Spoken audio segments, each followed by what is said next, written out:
Hello and welcome. I'm Ramesh Ramachandran and this is Voice of the Global South, your weekly guide to everything that's happening in Latin America and the Caribbean, Africa, Asia and Oceania.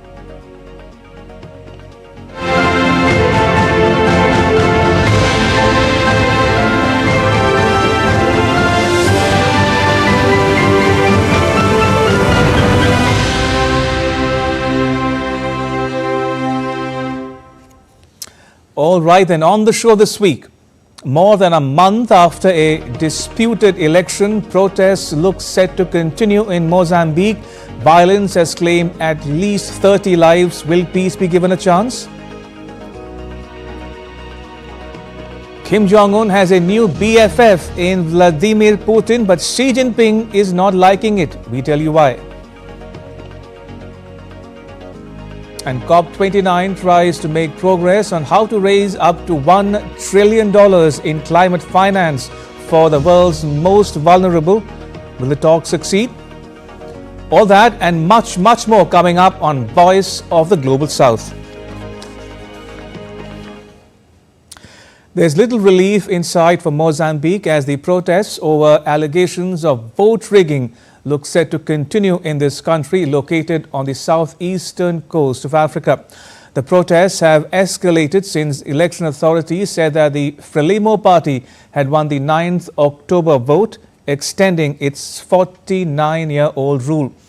The results have been disputed, fueling clashes between the police and protesters, which have killed at least 30 people. Ragini Sudhir Chore has more.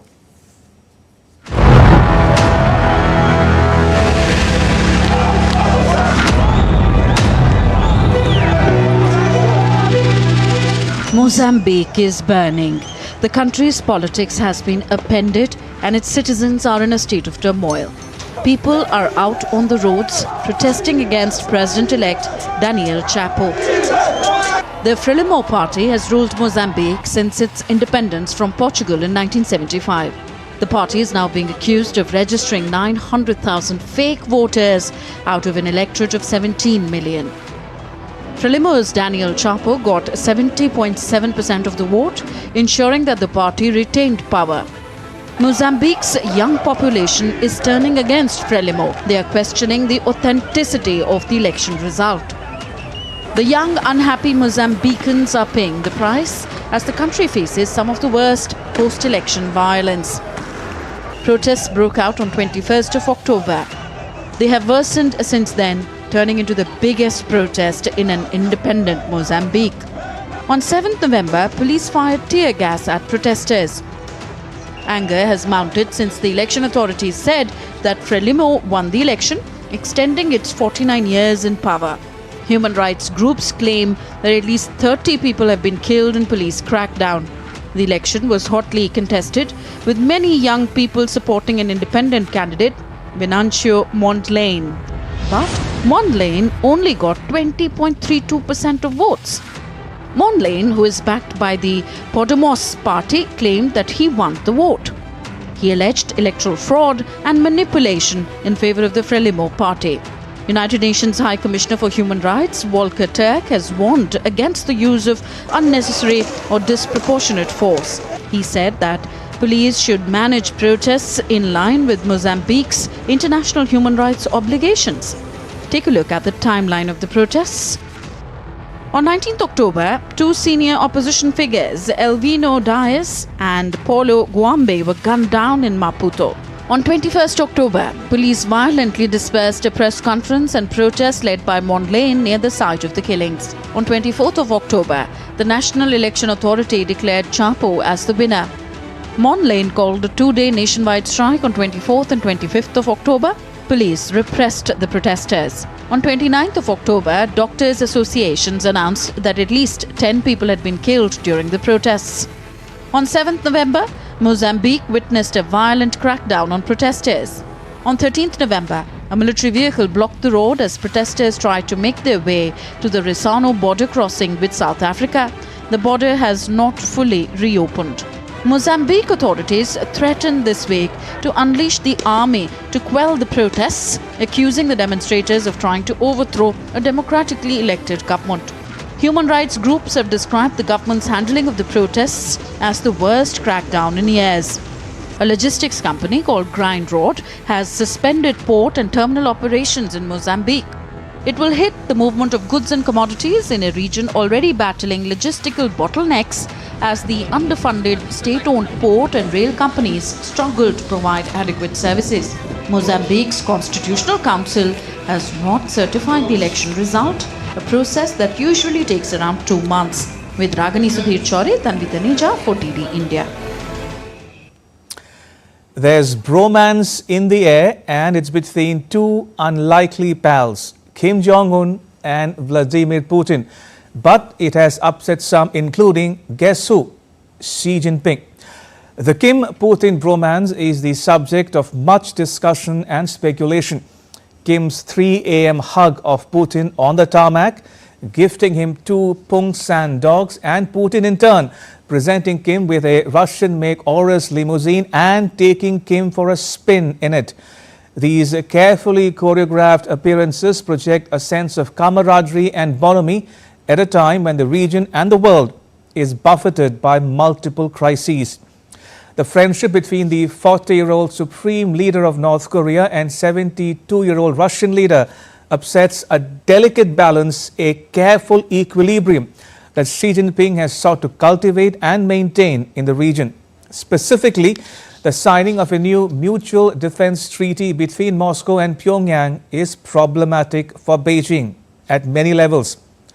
For one, it shows that Kim is looking beyond China for political, economic and military support, that he's found another patron besides Xi.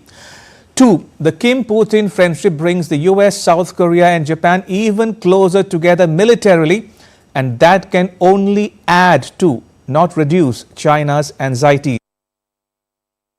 3, Xi would be wary of creating a perception of an alliance among China, Russia and North Korea for fear of drawing in the superpowers into a direct confrontation. And 4, with ASEAN countries such as the Philippines staring down China in the contested waters between them, Xi runs the risk of losing friends and allies faster than he can say Jack Robinson. Now, one by one, countries in China's neighborhood are putting some distance between them, spinning out of China's orbit, as it were. On 11th November, Kim ratified the treaty with Russia, 2 days after Putin did the same. The treaty will come into effect from the date their countries exchange ratification documents. It's called the Treaty on Comprehensive Strategic Partnership, and it was signed in Pyongyang on 19th June 2024 when Putin visited North Korea. It was Putin's first visit to Pyongyang in 24 years. The last time he traveled to North Korea was in the year 2000. North Korea's Foreign Minister Cho Son-hui traveled to Russia in November and January 2024, and Kim himself visited Russia in September of 2023. Now, Russia-North Korea ties go back many decades, as Putin wrote in a signed article for the Rodong Sinmun newspaper of North Korea. In August 1945, Soviet soldiers fighting shoulder to shoulder with Korean patriots defeated the Kwantung Army, liberated the Korean peninsula from colonizers, and opened the way for the Korean people to develop independently. The Russia-North Korea treaty is similar to an alliance. Now, Putin calls it a breakthrough, and Kim in turn says the treaty represents a watershed in the history of the nations, and it lays down a legal basis to build on their ties. The preamble of the treaty says that it contributes to ensuring peace and security and stability in the region and the world. It talks about mutual respect for sovereignty and territorial integrity, equality and non-interference in each other's domestic affairs. It also talks about them cooperating globally to oppose Western sanctions and coordinating their positions as the United Nations. In some ways, it's a win-win proposition for Moscow and Pyongyang. Russia gets weapons and soldiers from North Korea to aid in its conflict with Ukraine, and North Korea gets technology and goods from Russia to shore up its defense and economy alike. The The June 2024 treaty builds on the treaties that North Korea signed with the then Soviet Union in July 1961 and another with Russia, the successor state to the erstwhile Soviet Union, in February of 2000. Now, the 1961 document was called the Treaty on Friendship, Cooperation and Mutual Assistance. In 2000, it was renamed as the Treaty on Friendship, Cooperation and Good Neighborliness. The words good neighborliness replaced mutual assistance. The 1961 treaty resolved to extend assistance and support to one another in the event of military attack upon either of the contracting parties by any state or coalition. Article 1 of the 1961 treaty read, should either of the contracting parties suffer armed attack by any state or coalition of states and thus find itself in a state of war, the other contracting party shall immediately extend military and other assistance with all the means at its disposal. The same sentiment makes a comeback in the text of the 2024 treaty. The treaty contemplates, among other things, mutual assistance in the event of aggression against one of the parties. Now, North Korea signed a similar treaty with China in July 1961, 5 days after Moscow and Pyongyang signed theirs. The China-North Korea document was called Mutual Aid and Cooperation Friendship Treaty. In 2021, North Korea and China agreed to extend it for 2 more decades. A quick word about North Korea-China relations. North Korea depends on China for essential goods such as food, clothing, fertilizer, machinery and construction materials. But the relations seem to have entered a rough patch. North Korea has signaled its frustration with China over what it perceives to be a lack of diplomatic and economic support. In July 2024, North Korea stopped its state TV broadcast from a Chinese satellite and started using a Russian one, a move that was viewed as a sign of the waning influence of North Korea's largest trading partner. In the month of May, North Korea rebuked China by condemning a joint statement issued by China, Japan and South Korea, which committed to denuclearization of the Korean Peninsula. That's not all, there's more. Take a look at some other moments of friction in their relationship. Over the past year, Beijing has cracked down on North Korean smuggling and restricted the sale of North Korean seafood in China. According to the Korea Times newspaper published from South Korea in July 2024, Beijing demanded that Pyongyang recall tens of thousands of North Korean workers from China so that China could comply with UN Security Council Resolution 2937, which called for repatriation of North Korean workers. China riled North Korea by joining international sanctions against Pyongyang's missile and nuclear weapons programs in 2006. Pyongyang apparently conducted its first nuclear test in 2006 without consulting Beijing. China claimed that the nuclear test violated a treaty between them that requires them to consult with each other on all important international questions of common interest. And last but not the least, relations between China and North Korea hit a low point in 1992 when China formally established diplomatic ties with South Korea against North Korea's wishes. Now, some commit the mistake of imagining North Korea as a satrap of China or a vassal state. But North Korea has shown time and again that it will guard its strategic autonomy. And the latest Russia-North Korea treaty is emblematic of just that. An article written by 2 South Korean scholars in the Foreign Affairs magazine of the US says the proximity between Kim and Putin has quote-unquote irked China. Chinese officials fear that Russia's influence over North Korea is growing at China's expense. Also, China worries that the US and its allies in Europe and the Indo-Pacific will strengthen military cooperation in response to Russia and North Korea's newfound closeness. A similar article published by US think tank Carnegie Endowment reads, just as in Washington, the prospect of the North Korean leader bolstered by Russia and engaging in even more provocative activities is likely to be a source of concern for China's leadership. Beijing is wary of strengthening security ties between Tokyo, Seoul and Washington and rejects the concept of the China, Russia, North Korea, Northern Triangle for fear of encouraging closer US, Japan, South Korea or Southern Triangle collaboration. But, and this is an important but, despite signs of tension between the two countries, North Korea-China ties have not floundered. The countries have not always seen eye to eye over the past 75 years, but their relationship has never come close to splintering. Now, one reason is that nearly all of North Korea's trade is with China. In 2023, China accounted for 98% of North Korea's volume of trade. The new treaty between North Korea and Russia does expand trade between them, but it does not necessarily reduce Beijing's leverage over Pyongyang. Not just China, even the US has voiced its concern over the burgeoning ties between Moscow and Pyongyang. The US and its allies in the West believe that there are at least 10,000 North Korean soldiers in Russia today. Ukraine's leader Volodymyr Zelensky calls it a new page in instability in the world. Many of the North Korean soldiers are deployed in Russia's Kursk region, which has been partially occupied by Ukraine. But neither Russia nor North Korea has confirmed or denied these claims.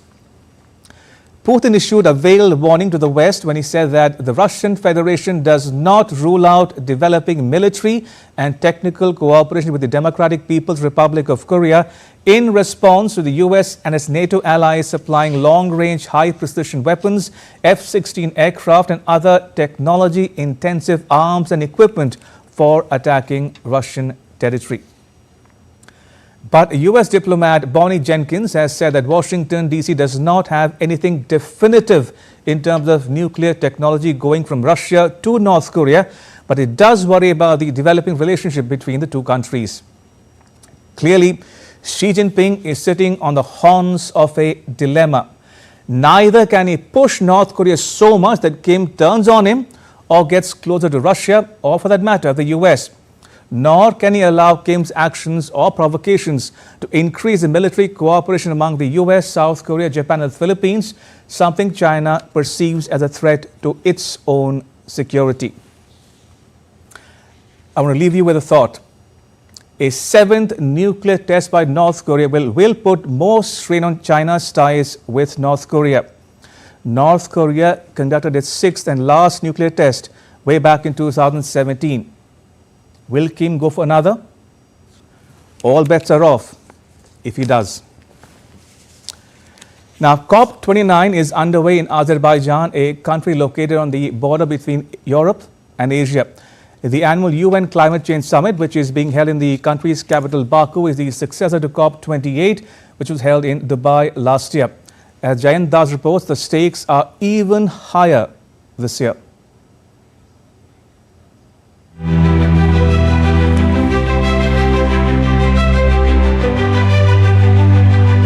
First and foremost on the agenda of COP29 is the setting up of a global carbon market to help countries reduce carbon emissions. A landmark was reached in this regard on day one of the summit, the adoption of new operational standards for a mechanism under Article 6 of the Paris Agreement. I now invite the CMA to adopt the draft decision contained in PA/CMA/2024/L.1. Thank you. Article 6 facilitates international collaboration to lower carbon emissions. It offers two pathways for countries and companies to trade carbon offsets. Option 1 allows two countries to sign a bilateral carbon trade agreement on their own terms.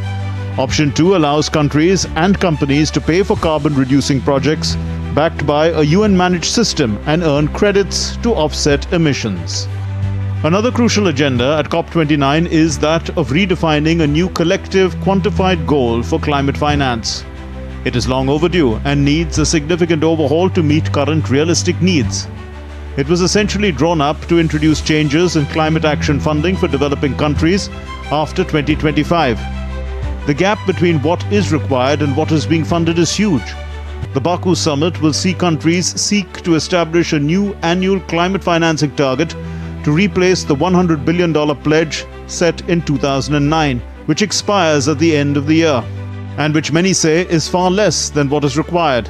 The current requirement, estimated by the United Nations Framework Convention on Climate Change, stands at much higher than the proposed $1 trillion mark. COP29 must tear down the walls of climate finance. Developing countries must not leave Baku empty-handed. A deal is a must, and I'm confident it will be reached. We need a new finance goal that meets the moment. The 2023 Dubai Summit saw an agreement on operationalization of a loss and damage fund. It was a historic move that promised to address the needs of countries most affected by climate change, but it has yet to take off. So COP29 needs to focus on operationalizing the fund in order to deliver timely support to nations on the front lines of climate disasters. COP29 also has an obligation to look at nature-based solutions. Nature-positive initiatives such as reforestation, wetland restoration, and coastal protection can offer a powerful means of mitigating the impact of climate change while preserving an ecosystem. So where does India stand in its journey of climate action? How has India emerged as an advocate for the Global South when it comes to climate action and climate justice? India has given voice to concerns of the Global South. At global platforms such as the UN and G20, it has hosted many editions of its Voice of the Global South Summit.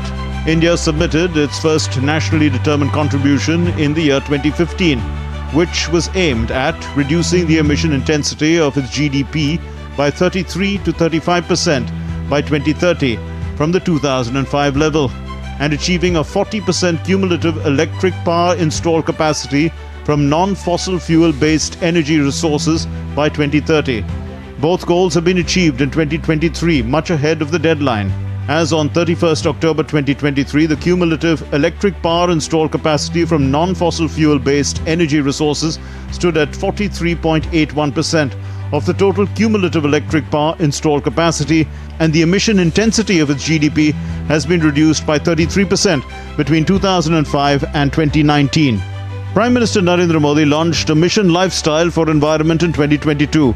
It promotes sustainable and environment-friendly practices to make a society a part of climate action. It paved the way for the adoption of a UN resolution on sustainable lifestyles in 2024. India's National Green Hydrogen Mission is another such initiative, which aims to produce 5 million metric tons of green hydrogen by 2030. A national solar rooftop policy and support for zero-emission vehicles are two similar initiatives.